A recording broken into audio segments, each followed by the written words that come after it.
প্রতিষ্ঠানগুলোর সাথে আমরা কাজ করবো তেমনটা নয়, ওরা জড়িত, তারাও যেন এটার একটা বেনিফিট পায়, সেজন্যই। রাজশাহীতে বর্ণাঢ্য আয়োজনের মধ্য দিয়ে প্রতিবন্ধী ব্যক্তিদের জাতীয় সম্মেলন অনুষ্ঠিত হয়েছে।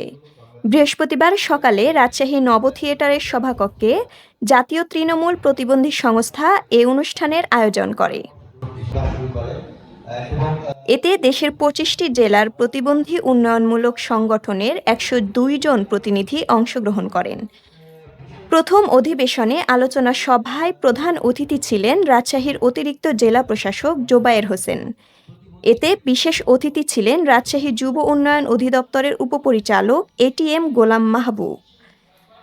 আলোচনা সভায় বক্তারা বলেন, ২০১৩ সালের প্রতিবন্ধী ব্যক্তির অধিকার ও সুরক্ষা আইন এবং সংশ্লিষ্ট নীতিমালা সঠিকভাবে বাস্তবায়ন করতে হবে।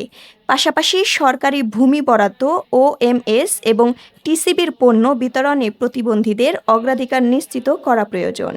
প্রতিবন্ধী সংস্থা তার মূল লক্ষ্য থেকে বিচ্যুত না হয়ে প্রতিবন্ধী মানুষের অধিকার এবং মানবাধিকার প্রতিষ্ঠায় কার্যকর ভূমিকা পালন। মতামতকে সর্বোচ্চ প্রায়োরিটি দিয়ে আমরা বিবেচনায় রাখি এবং একই সাথে আমরা সরকারের সাথে যেহেতু ওতপ্রোতভাবে কাজ করি, সরকারের কাজের যে ধরনটা আমরা সাপ্লিমেন্টারি কমপ্লিমেন্টারি ভূমিকায় পালন করি সরকারের সাথে, এবং সরকারের যে সিস্টেম রয়েছে সেই সিস্টেমকে স্ট্রেংথেনিং এর ক্ষেত্রে সাপোর্ট করি আমাদের স্বল্প সামর্থ্যের মধ্যে।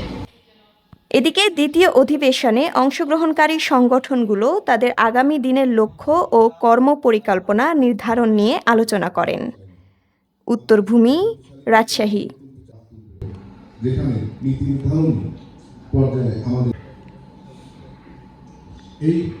আমাদের ভবিষ্যৎ 2013 সালে আমাদের